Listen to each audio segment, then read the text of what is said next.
manos y pies, lo que haces y por dónde caminas. La fuente de bronce estaba colocada entre el altar y el tabernáculo. No era un detalle decorativo, era una estación obligatoria. Antes de entrar a ministrar o acercarse al altar, Aarón y sus hijos debían lavarse las manos y los pies. El Eterno estableció este acto como condición de vida, para que no mueran. No se trataba solo de higiene física, sino de un mensaje profundo. Las manos representan lo que hacemos, los pies, el camino que elegimos. El servicio al Eterno no comienza con palabras ni con vestiduras sagradas, sino con una revisión honesta de nuestras acciones y nuestras decisiones. El altar hablaba de sacrificio, pero la fuente hablaba de coherencia. No basta con haber ofrecido algo, hay que examinar cómo vivimos después de ofrecerlo. Este orden revela algo clave. La experiencia espiritual no reemplaza la responsabilidad diaria. El Eterno no solo mira la intención, sino también el comportamiento concreto. Que se lavaran únicamente manos y pies es significativo. No era un baño completo, porque ya habían sido consagrados. Esto enseña que no todo en la vida espiritual es empezar desde cero. Muchas veces es corregir detalles constantes. Las manos tocan, construyen, trabajan, pero también pueden herir, manipular o actuar con injusticia. Los pies avanzan, pero pueden llevarnos a lugares equivocados. El lavado constante reconocía que aun quienes sirven pueden ensuciarse en el camino. La santidad no es un estado automático, es una práctica continua. En el contexto del antiguo Israel, el sacerdote representaba al pueblo ante el Eterno. Si sus manos estaban contaminadas, el mensaje era claro, la representación estaba comprometida. Hoy el principio sigue vigente. Lo que hacemos y hacia dónde caminamos impacta no solo nuestra vida, sino también la percepción que otros tienen del carácter del Eterno. La frase repetida, para que no mueran, puede sonar dura, pero revela la seriedad del acercamiento a la presencia divina. En el pensamiento hebreo antiguo, la vida está ligada al orden establecido por el Creador. Cuando ese orden se desprecia, las consecuencias no son arbitrarias, son naturales. Entrar sin lavarse era ignorar el proceso. El Eterno no estaba imponiendo un ritual vacío. Estaba enseñando que la cercanía requiere preparación. Muchas personas desean influencia espiritual, pero sin revisar sus manos y pies. Quieren resultados sin proceso. La fuente nos recuerda que la integridad precede al impacto. No se puede ministrar justicia con manos injustas, ni caminar en dirección correcta con pies que aman el desvío. El mensaje es práctico. Examina tus obras y tu trayectoria antes de hablar en nombre del Eterno. Además, la ubicación de la fuente entre el altar y el tabernáculo marca una transición. El altar representaba el sacrificio, la entrega, la expiación. Pero después del sacrificio venía la limpieza continua. Esto desmonta la idea de que una experiencia intensa es suficiente para toda la vida. El encuentro inicial con el Eterno no elimina la necesidad de mantenimiento espiritual. Cada día antes de servir, el sacerdote debía detenerse y lavarse. Ese acto sencillo era una pausa obligatoria para recordar quién era y a quién servía. En términos actuales podríamos decir que es el momento de revisar motivaciones, actitudes y decisiones. Las manos pueden hacer cosas correctas por razones incorrectas, y los pies pueden avanzar con prisa sin dirección clara. La fuente invita a desacelerar y evaluar. También es importante notar que el lavado era visible. No era un acto secreto en lo más profundo del santuario, sino en el atrio, en el espacio donde se desarrollaba la actividad diaria. Esto comunica transparencia. La santidad no es algo escondido, se practica delante de la comunidad. Cuando un líder no cuida sus manos y sus pies, tarde o temprano se nota. El Eterno establece un modelo donde el servicio y la pureza caminan juntos. No se puede separar carácter de función. El sacerdote no podía decir, mi corazón está bien, aunque mis manos no estén limpias. La limpieza externa reflejaba una disposición interna. De igual manera, nuestras decisiones cotidianas revelan lo que realmente creemos. El camino que elegimos confirma nuestras convicciones. Finalmente, este pasaje nos habla de coherencia integral. Las manos simbolizan nuestras acciones concretas, trabajo, relaciones, responsabilidades. Los pies simbolizan dirección, metas, alianzas, lugares donde invertimos tiempo y energía. El Eterno no pidió solo inspiración, pidió consistencia. No basta con declarar fe, hay que caminarla. No basta con levantar las manos en oración, hay que usarlas con justicia. La fuente de bronce nos recuerda que cada día acumulamos polvo del camino. No es motivo de condena, pero sí de limpieza constante. El que ignora el polvo termina normalizando la suciedad. El que se detiene a lavarse demuestra que entiende el valor de la presencia que está a punto de experimentar. Hoy vale la pena hacerse una pregunta directa. ¿Cómo están tus manos y hacia dónde van tus pies? No se trata de perfección absoluta, sino de conciencia y responsabilidad. El Eterno sigue invitando a acercarnos, pero no de cualquier manera. Antes de hablar, servir o dirigir, detente en la fuente. Examina tus acciones recientes, revisa tus decisiones y tus rutas. Tal vez no necesitas comenzar de nuevo, pero sí limpiar lo que se ha acumulado en el camino. La vida espiritual auténtica no es espectáculo, es coherencia diaria. Si quieres experimentar presencia verdadera, empieza por lo básico, lo que haces y por dónde caminas. Cuando la espera se vuelve peligrosa. El relato de Éxodo 32 comienza con una frase que parece pequeña pero encierra una gran advertencia. El pueblo vio que Moisés tardaba en descender del monte. No dice que había muerto, no dice que el Eterno los había abandonado, simplemente tardaba. La espera abrió un espacio incómodo. Después de haber visto señales poderosas, el mar abrirse y el monte arder con fuego, el pueblo no supo qué hacer con el silencio. La fe que se sostiene solo con milagros visibles es frágil cuando el cielo parece callar. La demora reveló una inseguridad profunda. En lugar de recordar el pacto y las palabras escuchadas, decidieron buscar algo inmediato. La espera se volvió peligrosa porque dejó de ser confianza activa y se convirtió en ansiedad. Y cuando la ansiedad gobierna el corazón, la razón se nubla.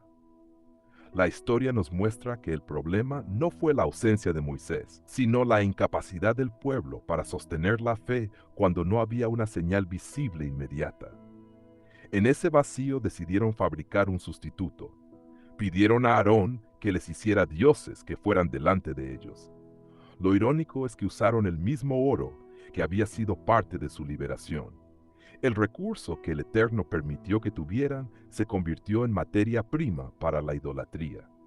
El problema no era el oro, era el corazón inquieto. Aarón moldeó un becerro, una imagen asociada con fuerza y fertilidad en culturas cercanas, algo que les resultaba familiar. Dijeron que ese becerro los había sacado de Egipto, distorsionando su propia historia. La espera mal manejada siempre reescribe el pasado. Cuando perdemos la paciencia, olvidamos lo que el Eterno ya hizo. En lugar de confiar en el Dios invisible que habló desde el fuego, prefirieron una figura visible que podían controlar. La idolatría no siempre es negar a Dios. A veces es reducirlo a algo que podamos manipular. El texto continúa diciendo que al día siguiente madrugaron, ofrecieron sacrificios y se sentaron a comer y beber y se levantaron a regocijarse. No fue solo un error teológico, fue un desorden moral. Cuando se distorsiona la imagen de Dios, también se distorsiona la conducta. La falsa adoración abrió la puerta al desenfreno. La espera que no se maneja con disciplina termina buscando placer inmediato. El silencio del monte fue reemplazado por el ruido del campamento. En vez de reverencia hubo fiestas sin límites. El Eterno llamó a esto corrupción. La palabra indica algo que se ha echado a perder, algo que perdió su forma original. La impaciencia tiene ese efecto.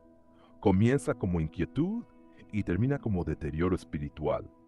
El pueblo no cayó de un momento a otro. Fue un proceso que comenzó cuando dejaron de esperar con confianza y empezaron a actuar desde el miedo. En medio de esa escena aparece la figura de Moisés intercediendo. El Eterno le habla del pecado del pueblo y expresa su indignación. Moisés no defiende la idolatría, pero sí apela al carácter y a las promesas hechas a Abraham, Isaac e Israel. Aquí vemos otra dimensión de la espera. Mientras el pueblo se desesperaba abajo, Moisés permanecía en la presencia. Uno intercede, otros celebran sin control. La diferencia está en dónde se decide esperar. Moisés entiende que la relación con el Eterno es pacto, no emoción pasajera. La espera en la presencia produce claridad. La espera lejos de ella produce confusión. El intercesor recuerda las promesas cuando el pueblo las olvida. Eso muestra que aún en medio del juicio hay espacio para la misericordia. La historia no termina con destrucción total porque hubo alguien dispuesto a ponerse en medio. Cuando Moisés desciende y ve el becerro y las danzas, rompe las tablas. Ese acto no fue un simple arranque de ira, simboliza un pacto quebrantado. Las tablas eran obra de Dios, escritas por su mano. El pecado no es solo desobediencia, es ruptura de relación.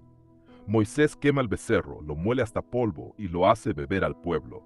Lo que adoraron termina siendo polvo amargo.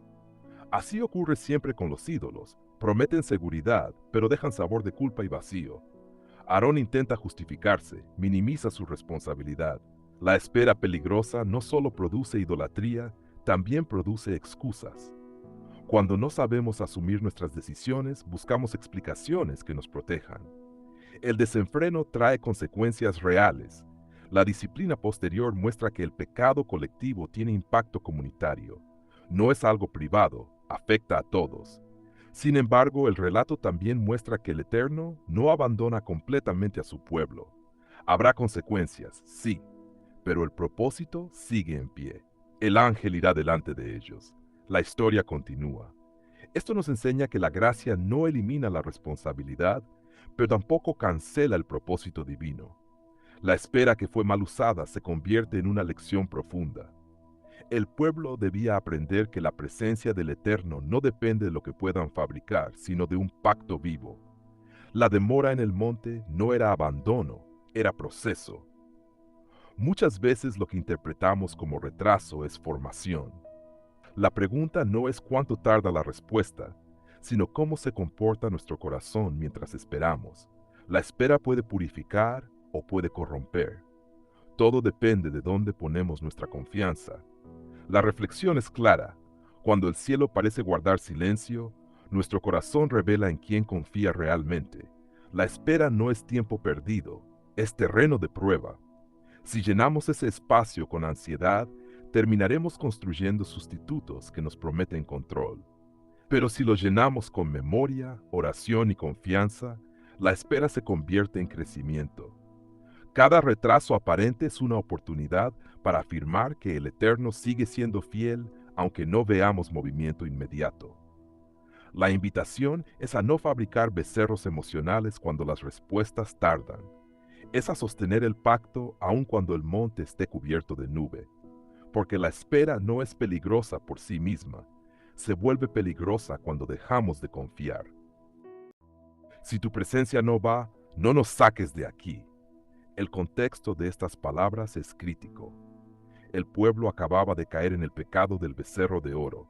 La relación había sido herida, la confianza fracturada y la santidad del campamento comprometida. En ese momento, el Eterno le dice a Moisés que enviará un ángel delante de ellos, pero que él no irá en medio del pueblo, porque es de dura cerviz. Humanamente, eso seguía siendo una buena noticia. Tendrían guía, protección y acceso a la tierra prometida. Sin embargo, Moisés entiende algo que el pueblo todavía no ha comprendido. No se trata solo de llegar, sino de cómo se llega y con quién se llega. La promesa sin presencia pierde su esencia. El líder verdadero discierne que el problema no es geográfico, sino relacional. No están en crisis por falta de destino, sino por falta de comunión. Por eso la conversación se vuelve intensa y profunda. Cuando Moisés declara, si tu presencia no va con nosotros, no nos saques de aquí, está estableciendo una prioridad absoluta. En hebreo, la palabra presencia implica rostro, cercanía personal, acompañamiento real. No está pidiendo una señal simbólica, está pidiendo la manifestación activa del carácter del Eterno caminando con ellos. El desierto, que parecía el peor lugar, se convierte en opción preferible si allí está la presencia divina. Esto rompe nuestra lógica. Nosotros preferimos avanzar hacia lo prometido, aunque la relación esté debilitada. Moisés, en cambio, prefiere quedarse en el desierto antes que caminar sin la compañía directa de aquel que los llamó. Es una declaración que redefine el éxito espiritual. No todo avance es progreso si la presencia no acompaña. Históricamente, las naciones del antiguo cercano oriente confiaban en símbolos de protección divina, estatuas, amuletos, templos portátiles. Israel estaba aprendiendo algo diferente. Su distinción no sería un objeto visible, sino la realidad invisible del Dios vivo en medio de ellos. Moisés entiende que sin esa cercanía, Israel sería como cualquier otro pueblo. La identidad nacional no dependía del territorio, sino de la presencia. Aquí hay una lección profunda. Lo que distingue al pueblo no es su cultura religiosa, ni sus ritos, ni su estructura, sino que el Eterno camine con ellos. Sin eso, el proyecto se convierte en simple migración. Con eso, incluso el desierto se vuelve tierra santa. Además, esta frase revela el corazón pastoral de Moisés. Él no está pensando solo en sí mismo. Dice, no nos saques de aquí. Incluye al pueblo que falló, al pueblo que pecó, al pueblo que provocó la ira divina. No negocia privilegios personales, no pide avanzar solo con su familia. Su intercesión es colectiva. Esto nos muestra un liderazgo que no busca escapar de la crisis, sino enfrentarla desde la dependencia total. El verdadero liderazgo espiritual no empuja a la gente hacia adelante sin asegurarse de que la presencia del Eterno los cubra. Prefiere detener el movimiento antes que arriesgar la comunión. Bien, hay un principio espiritual delicado. A veces el Eterno admite que enfrentemos la posibilidad de avanzar sin Él para probar qué valoramos más. ¿Queremos la bendición o queremos al dador? ¿Queremos resultados o relación? Moisés escoge relación, escoge cercanía, escoge comunión antes que conquista. Esta decisión marca la diferencia entre una fe utilitaria y una fe de pacto. La fe utilitaria busca beneficios, la fe de pacto busca presencia. Moisés demuestra que ha entendido el corazón del pacto. No es solo una tierra, es un Dios que habita en medio de su pueblo. Finalmente, esta declaración prepara el terreno para una revelación mayor. Después de esta conversación, Moisés pedirá ver la gloria. La intimidad lleva a más intimidad. Cuando alguien valora la presencia por encima del progreso, el Eterno responde revelando más de sí mismo. El descanso prometido no es solo estabilidad geográfica, es reposo que nace de caminar acompañados. El verdadero descanso no se encuentra en la meta, sino en la cercanía continua con aquel que guía. El pueblo necesitaba tierra, pero más que tierra necesitaba presencia. Y Moisés lo sabía. Hoy debemos preguntarnos qué estamos persiguiendo. Es posible avanzar en proyectos, ministerios, metas personales, incluso sueños legítimos, y perder la conciencia de la presencia. Es posible tener movimiento sin comunión. La declaración de Moisés nos confronta. Si la presencia del Eterno no va con nosotros, es mejor detenernos.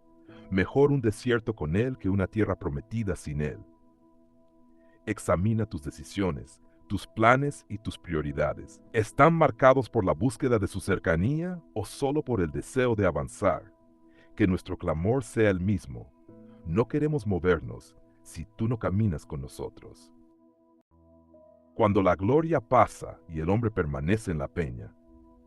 El pasaje de Éxodo 33, 17, 23 ocurre después de una de las crisis espirituales más graves de Israel. El pueblo ha fallado, la relación ha sido herida, y Moisés se coloca en medio como intercesor. Pero lo sorprendente es que, en lugar de pedir seguridad política o estabilidad nacional, pide algo más profundo. Muéstrame tu gloria. Esa petición revela madurez espiritual. Moisés entiende que el verdadero problema no es externo, sino relacional. Cuando la presencia del Eterno parece distante, lo que se necesita no es actividad religiosa, sino revelación auténtica. Aquí aprendemos que la restauración verdadera no comienza con estrategias, sino con una búsqueda honesta del carácter divino. La gloria no es espectáculo emocional, es el peso de quién es Él. En el antiguo cercano oriente, los pueblos buscaban ver a sus dioses para manipularlos. Israel, en cambio, aprende que la gloria no se controla, se recibe con humildad. El Eterno responde proclamando su nombre y hablando de misericordia y compasión. En la mentalidad hebrea, el nombre representa esencia, identidad, autoridad moral. Antes de mostrar algo visible, revela quién es. Eso nos enseña que la gloria divina es ética antes que luminosa. No es primero brillo, es carácter. Cuando Moisés pide ver la gloria, el Eterno le habla de misericordia soberana. Tendré misericordia del que tendré misericordia. Esto afirma que la gracia no es exigible ni automática, es un acto libre del corazón divino. Teológicamente, este momento redefine la gloria como revelación del bien, no simplemente como manifestación de poder. Para nosotros hoy, significa que conocer al Eterno no es acumular experiencias intensas, sino comprender su fidelidad, su justicia y su paciencia. La gloria transforma más cuando se entiende que cuando solo se observa. Luego viene una declaración fuerte: no podrás ver mi rostro, porque no me verá hombre y vivirá. Aquí se establece la trascendencia absoluta del Eterno. A diferencia de las religiones circundantes, donde las deidades eran representadas y manipuladas mediante imágenes, Israel recibe una revelación que protege la santidad divina. El límite no es rechazo, es preservación. El ser humano finito no puede soportar la plenitud de la santidad infinita. Esto no minimiza la cercanía del Eterno, sino que la coloca en equilibrio con su majestad. Él se acerca, pero sigue siendo santo. En tiempos donde lo sagrado se trivializa, este texto nos recuerda que la familiaridad nunca debe convertirse en irreverencia. La gloria es algo que se consume, es algo que se honra. Hay una distancia saludable que no destruye la relación, sino que la sostiene. El detalle de la peña es profundamente significativo. El Eterno coloca a Moisés junto a mí y sobre la peña. No solo hay revelación, hay posición correcta. La experiencia de la gloria requiere estabilidad. En el desierto, la roca simbolizaba firmeza en medio de lo cambiante. Moisés no ve la gloria desde el valle de la confusión, sino desde un lugar preparado por el propio Eterno. Esto nos enseña que la verdadera experiencia espiritual no depende del impulso emocional, sino de estar bien fundamentados. Históricamente, la peña en la tradición hebrea representa refugio y seguridad. La revelación ocurre cuando el hombre está donde debe estar. No es la intensidad lo que sostiene la experiencia, sino el fundamento. Permanecer en la peña es más importante que perseguir la manifestación. La hendidura de la peña y la mano que cubre muestran un equilibrio entre revelación y protección. El mismo que pasa en gloria, también cubre con su mano. Esto indica pedagogía divina. El Eterno administra la revelación según la capacidad humana. No todo se muestra de una vez. Hay procesos, etapas, maduración. La cobertura no limita por castigo, sino por cuidado. En términos espirituales, muchas veces pedimos ver más sin considerar si estamos listos para sostener lo que veremos. La gloria no destruye porque el Eterno decide cuánto revelar y cuánto cubrir. Esto nos habla de confianza. Si Él no muestra todo, es porque sabe lo que podemos soportar. La fe madura entiende que la parcialidad de la revelación no es ausencia, sino protección. Finalmente, Moisés solo ve las espaldas. La experiencia es parcial y posterior. Muchas veces entendemos la obra del Eterno después de que ha pasado. En la vida no siempre vemos de frente lo que Él está haciendo, lo comprendemos en retrospectiva. La fe camina primero y entiende después. Este principio es profundamente humano y real. La historia de Israel demuestra que la intervención divina suele interpretarse con claridad cuando el momento ya ocurrió. Ver las espaldas no es insuficiencia, es suficiente para seguir caminando. La gloria que pasa deja huella, y esa huella es suficiente para sostener la obediencia futura. No necesitamos verlo todo para confiar. Necesitamos ver lo suficiente para permanecer firmes. Hoy muchos buscan experiencias intensas, manifestaciones visibles, señales extraordinarias. Pero este pasaje nos confronta con una pregunta más profunda. ¿Queremos ver espectáculo o queremos conocer carácter? La gloria verdadera no se persigue para impresionar, sino para transformar. Tal vez el Eterno no te está mostrando todo porque te está cubriendo.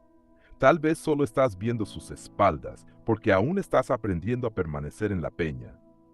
La invitación no es a forzar la revelación, sino a posicionarte correctamente. Permanece firme, busca su carácter más que su manifestación, confía cuando no entiendas. La gloria pasa, pero el que permanece en la peña permanece seguro. Y cuando la gloria haya pasado, lo que quedará no será emoción momentánea, sino una fe más sólida, más profunda y más real. Segundas tablas, la gracia después del fracaso. El relato de Éxodo 34 por 1:9 se levanta sobre las ruinas de un pacto quebrado. Las primeras tablas fueron destruidas al pie del monte, no por capricho, sino como consecuencia visible de una infidelidad profunda. El pueblo había cambiado la gloria del invisible por un becerro de oro. La ruptura no fue simbólica solamente, fue espiritual y comunitaria. Sin embargo, el texto no comienza con sentencia final, sino con una orden sorprendente. Alízate 2 tablas de piedra como las primeras. Aquí encontramos una teología de restauración. El Eterno no niega el pecado, pero tampoco cancela su propósito. La historia pudo terminar en abandono, pero continúa en renovación. La fractura del pacto demuestra la gravedad del error humano. La orden de preparar nuevas tablas revela la firmeza de la misericordia divina. El fracaso no tiene la última palabra cuando el Eterno decide reescribir la historia. Es significativo que ahora Moisés deba tallar las tablas. Las primeras eran completamente obra divina. Estas requieren participación humana. El perdón no elimina la responsabilidad, la transforma. Moisés madruga, asciende nuevamente al monte y carga el peso de la piedra. El texto enfatiza disciplina, preparación y obediencia. En el mundo antiguo, romper un tratado implicaba guerra o destrucción. Aquí, en cambio, el soberano del pacto invita a recomenzar. No se trata de ignorar la caída, sino de enfrentarla con madurez espiritual. La restauración exige esfuerzo, preparar la piedra, subir otra vez, presentarse ante el Eterno. No basta lamentarse al pie del monte, hay que regresar a la cumbre. Esta dinámica enseña que la gracia no es pasividad, es oportunidad para reconstruir con mayor conciencia, con humildad y con determinación renovada. El mandato incluye aislamiento. Nadie debía acompañar a Moisés, ni siquiera el ganado debía acercarse al monte. La restauración ocurre en un espacio de santidad y silencio. Después del ruido del campamento, del desenfreno y la confusión, el encuentro requiere separación. El monte Sinaí no es un escenario público, es territorio sagrado. La narrativa subraya que el acceso al Eterno implica límites. En la mentalidad del antiguo cercano Oriente, la montaña simboliza el punto de contacto entre lo divino y lo humano. Subir representa dejar atrás el caos. El arrepentimiento auténtico necesita momentos de retiro, de introspección, de confrontación personal. La gracia abre la puerta, pero el corazón debe estar dispuesto a entrar en reverencia. Prepararse, madrugar y subir no son detalles logísticos, son señales de una actitud interior transformada. Cuando el Eterno desciende en la nube y proclama su nombre, el pasaje alcanza su centro teológico. No solo se reescriben mandamientos, se revela carácter. Misericordioso y piadoso, tardo para la ira y grande en misericordia y verdad. Esta autoproclamación se convierte en una fórmula repetida en textos posteriores como Salmos 103, mostrando que la identidad divina es fundamento de esperanza. La renovación del pacto no descansa en la perfección del pueblo, sino en la fidelidad del Eterno. Sin embargo, el mismo texto afirma que no tendrá por inocente al culpable. Misericordia y justicia no se contradicen, se equilibran. La restauración no trivializa el pecado, pero tampoco lo convierte en destino irreversible. El nombre proclamado sostiene la posibilidad de un nuevo comienzo. La respuesta de Moisés es inmediata, se inclina y adora. La restauración genuina produce humildad. No hay orgullo en haber recibido una segunda oportunidad. Hay reverencia. Moisés reconoce la dureza de servir del pueblo y, aún así, suplica que el Eterno camine en medio de ellos. La meta no es simplemente recuperar normas escritas, sino restaurar presencia. Sin presencia, las tablas serían solo piedra. Con presencia, se convierten en pacto vivo. La escena demuestra que el liderazgo espiritual no niega el pecado colectivo, pero tampoco abandona la intercesión. La gracia recibida impulsa a buscar comunión renovada. El perdón no es un punto final, es un nuevo punto de partida en la relación entre el Eterno y su pueblo. Las segundas tablas representan algo profundamente humano y divino a la vez. Representan que el error no clausura el futuro cuando existe arrepentimiento y disposición a obedecer. La piedra vuelve a ser escrita, pero ahora con memoria del fracaso. Esa memoria no destruye, madura. El pacto renovado lleva la marca de la caída superada. La historia enseña que el Eterno no es indiferente al pecado, pero tampoco es indiferente al clamor sincero. Hay disciplina, hay consecuencias, pero también hay oportunidad. Cada ascenso al monte después de una caída es un acto de esperanza. El mensaje central no es que el pueblo fue perfecto después, sino que el Eterno permaneció fiel, y esa fidelidad sostiene la posibilidad de caminar otra vez bajo su dirección. Hoy también existen tablas quebradas en la vida personal y comunitaria, decisiones equivocadas, momentos de idolatría moderna, rupturas visibles e invisibles. La pregunta no es si hemos fallado, sino qué haremos después del fracaso. El ejemplo de Moisés invita a preparar nuevas tablas, a madrugar espiritualmente, a subir nuevamente al lugar del encuentro. La gracia no anula la responsabilidad, la dignifica. El Eterno sigue siendo misericordioso y verdadero, pero espera corazones dispuestos a tallar piedra con obediencia. Este es un llamado a no quedarnos al pie del monte lamentando lo que se rompió. Es tiempo de volver a subir, de permitir que la palabra sea escrita otra vez en lo profundo del corazón y de caminar con la humildad que solo una segunda oportunidad puede producir. Cuando la cultura se vuelve tropezadero, el pasaje de Éxodo 34:11-17 se ubica en un momento decisivo. Después del fracaso del becerro de oro, el Eterno renueva el pacto con Israel y le advierte sobre el territorio que va a habitar.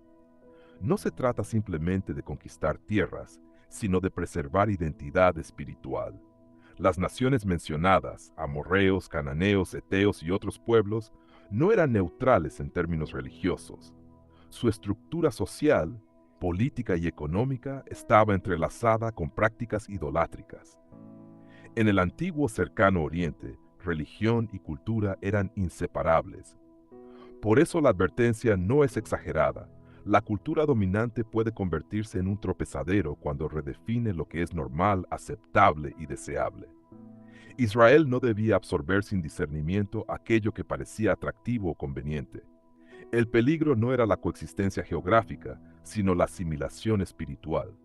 El texto revela que el mayor riesgo no proviene siempre de la persecución externa, sino de la seducción cultural que suavemente diluye la fidelidad. El mandato de no hacer alianza con los moradores de la tierra tiene un trasfondo de tratados políticos antiguos. En aquella época, las alianzas implicaban lealtad religiosa. Un pacto político casi siempre incluía reconocimiento de las deidades del otro pueblo.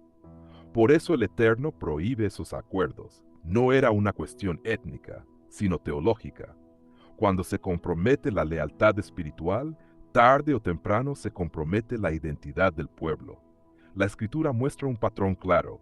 La mezcla lleva a la confusión y la confusión a la idolatría. La cultura no es inherentemente maligna, pero puede volverse peligrosa cuando sustituye los valores del pacto por los valores del entorno. Lo que comienza como adaptación estratégica puede terminar como traición espiritual. El texto enseña que no todo lo que es socialmente aceptado es espiritualmente saludable. La fidelidad requiere discernimiento, no aislamiento absoluto, pero sí límites claros. El pasaje menciona derribar altares, quebrar estatuas y cortar imágenes de acera. Esto revela que la santidad no es solo interna, también es estructural. No basta con decir no participaremos, había que eliminar físicamente los símbolos que perpetuaban prácticas contrarias al pacto. En términos contemporáneos, esto habla de remover influencias que constantemente invitan al compromiso espiritual. Las culturas construyen altares simbólicos, éxito desmedido, poder, sensualidad, autosuficiencia. Cuando esos altares permanecen intactos, tarde o temprano reclaman adoración. El Eterno sabía que la repetición cultural forma conciencia. Si Israel convivía con esos símbolos sin confrontarlos, terminaría normalizándolos. La instrucción divina revela una verdad profunda. Lo que toleras, eventualmente lo incorporas. La santidad requiere decisiones activas y visibles. No es una postura abstracta, es una práctica concreta que protege el corazón del pueblo. Una advertencia particularmente fuerte es sobre las alianzas matrimoniales. En el mundo antiguo, el matrimonio era un puente de integración religiosa. Las hijas y los hijos no solo compartían hogar, compartían culto. El texto describe una progresión: alianza, participación en sacrificios, inclinación ante otros dioses. El tropezadero cultural no ocurre de un día para otro, es un proceso gradual. Primero se comparte la mesa, luego se comparte la devoción. La idolatría comienza muchas veces con pequeñas concesiones relacionales. El Eterno no prohíbe relaciones humanas por temor irracional, sino porque entiende la influencia profunda de los vínculos íntimos. La identidad espiritual se forma en comunidad. Si la comunidad está moldeada por valores contrarios al pacto, la fidelidad se erosiona lentamente. El pasaje revela que la cultura se vuelve tropezadero cuando redefine la lealtad y convierte la mezcla en virtud. El texto declara que el Eterno es Dios celoso. El término hebreo comunica exclusividad de pacto, no inseguridad emocional. En los tratados antiguos, la lealtad exclusiva era requisito esencial. Israel no pertenecía a múltiples señores, pertenecía a uno. Cuando la cultura propone múltiples centros de lealtad, dinero, poder, prestigio, ideología, se rompe la exclusividad. La celosía divina es la protección de una relación única. No se trata de un control caprichoso, sino de preservar el vínculo que da vida. La idolatría no es solo adorar imágenes, es distribuir la confianza en aquello que no puede salvar. El pasaje insiste: no te harás dioses de fundición. La humanidad tiende a fabricar sustitutos visibles cuando la fe exige confianza invisible. Así la cultura puede ofrecer alternativas más tangibles, más inmediatas, pero espiritualmente vacías. Finalmente, el mandato "guarda lo que yo te mando hoy" subraya que la protección contra el tropezadero cultural no es automática, es una disciplina constante. El Eterno promete expulsar naciones delante de Israel, pero la fidelidad del pueblo determina si conservará su identidad. La gracia no elimina la responsabilidad. El pacto implica memoria, obediencia y vigilancia. La cultura cambia, los contextos se transforman, pero el principio permanece. Cuando el entorno redefine el bien y el mal, la comunidad del pacto debe recordar quién es y a quién pertenece. El texto no llama a vivir en aislamiento paranoico, sino a mantener claridad espiritual. La cultura puede ser espacio de misión, pero jamás debe convertirse en sustituto del pacto. La reflexión es inevitable. ¿Qué altares culturales hemos dejado en pie? ¿Qué alianzas parecen inofensivas pero erosionan silenciosamente nuestra lealtad? La cultura no siempre ataca frontalmente, seduce gradualmente. El desafío no es huir del mundo, sino discernirlo. Si no definimos nuestros límites espirituales, la corriente cultural los definirá por nosotros.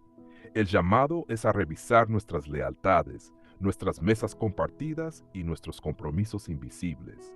Cuando la cultura se vuelve tropezadero, la única protección es una fidelidad consciente al pacto. Volver a la exclusividad del Eterno no es retroceder, es asegurar identidad. La santidad no es aislamiento, es claridad, y la claridad protege el corazón. El rostro que refleja la gloria del Eterno. El relato de Éxodo 34, 27, 35 nos presenta un fenómeno espiritual que trasciende lo físico. El rostro de Moisés resplandecía después de haber hablado con el Eterno. El texto es cuidadoso en señalar la causa. No fue el ayuno, no fue el monte, no fue la experiencia mística en sí misma, fue el diálogo. La transformación fue consecuencia directa de comunión. En el mundo antiguo del cercano oriente, la luz estaba asociada con presencia divina y autoridad real. Aquí, sin embargo, no se trata de divinización humana, sino de reflejo. Moisés no produce gloria, la refleja. Este detalle es crucial teológicamente. La gloria no se genera desde el liderazgo, se recibe desde la presencia. El rostro resplandeciente es evidencia secundaria de una realidad primaria, intimidad sostenida con el Eterno. La escritura no enfatiza la espectacularidad del brillo, sino la profundidad del encuentro. La gloria visible fue simplemente la huella externa de una comunión interna real. El contexto inmediato es igualmente significativo. Este episodio ocurre después del pecado del becerro de oro en Éxodo 32, cuando el pacto fue fracturado por la idolatría. Ahora, en Éxodo 34, el Eterno vuelve a escribir las tablas. El brillo del rostro de Moisés aparece en un escenario de restauración, no de perfección nacional. Esto revela un principio espiritual profundo. La gloria no se manifiesta en comunidades impecables, sino en procesos de arrepentimiento genuino. Moisés sube con tablas nuevas, labradas por él, pero escritas por el Eterno. Hay cooperación entre lo humano y lo divino. La renovación del pacto produce renovación del mediador. La luz en el rostro es testimonio de que el diálogo no fue superficial. Fue un intercambio que implicó revelación del nombre y proclamación del carácter, misericordioso, clemente, lento para la ira y grande en fidelidad. La gloria, entonces, está ligada al conocimiento del carácter del Eterno. Es fundamental notar que Moisés no sabía que su rostro resplandecía. La gloria auténtica no es autoconsciente. Cuando la presencia del Eterno transforma, la persona no se vuelve protagonista de su propia experiencia. En términos espirituales, la verdadera intimidad elimina la necesidad de autopromoción. El brillo no fue buscado, fue resultado.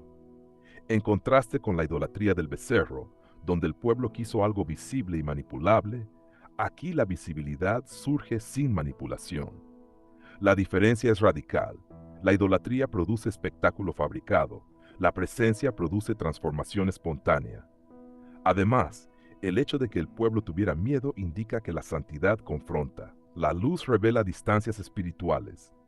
No todos reaccionan con comodidad ante la evidencia de gloria. Algunos retroceden porque la luz expone.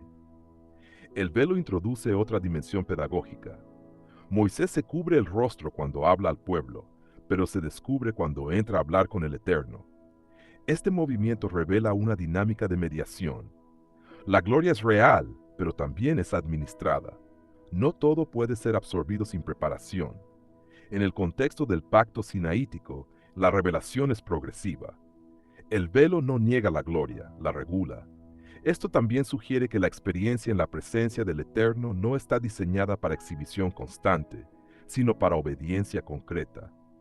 Moisés desciende con luz y con mandamientos. La gloria no sustituye la instrucción, la acompaña. El rostro resplandeciente valida el mensaje que trae. La autoridad espiritual se fundamenta en la cercanía previa con el Eterno, no en carisma natural ni en estructura institucional. Hay también un aspecto antropológico en el texto. El ser humano está diseñado para reflejar aquello ante lo cual permanece. Israel reflejó idolatría cuando contempló un becerro. Moisés reflejó gloria cuando permaneció ante el Eterno. Este principio es inalterable. La contemplación produce conformación. En términos de espiritualidad bíblica, la transformación no ocurre por mera información doctrinal, sino por exposición relacional. Moisés estuvo 40 días y 40 noches en esa atmósfera de revelación. La duración no es incidental, indica profundidad. La gloria no es producto de visitas rápidas, sino de permanencia. En un entorno cultural que favorece lo inmediato, este pasaje confronta con la necesidad de tiempo prolongado en la presencia. Finalmente, el texto subraya que cada vez que Moisés volvía a entrar para hablar con el Eterno, se quitaba el velo y al salir volvía a reflejar la gloria. Esto no fue un evento aislado, sino un patrón recurrente. La gloria no fue un depósito permanente independiente de la comunión, estaba ligada al acceso continuo. La renovación del brillo dependía de la renovación del encuentro. Esto establece un principio espiritual permanente. La experiencia pasada no sustituye la comunión presente. El liderazgo que refleja al Eterno es el que vuelve constantemente a su presencia. No es memoria de encuentros antiguos, es práctica sostenida de diálogo vivo. La pregunta inevitable es esta: ¿qué está reflejando hoy tu rostro espiritual? Todos reflejamos algo: cultura, ansiedad, ambición, temor o gloria. El texto no invita a buscar experiencias luminosas, sino a buscar comunión auténtica. Si permaneces ante el Eterno con honestidad, arrepentimiento y obediencia, algo inevitablemente cambiará, aunque no lo percibas de inmediato. La verdadera transformación no se anuncia, se evidencia. No se fabrica, se recibe. No se impone, se refleja. Quizá el problema no es la ausencia de brillo, sino la ausencia de permanencia. Si la gloria es resultado del diálogo, entonces la prioridad no es aparentar luz, sino entrar al lugar donde la luz habita. Decide hoy permanecer el tiempo suficiente en la presencia del Eterno hasta que tu vida, sin esfuerzo artificial, comience a reflejar aquello que contemplas.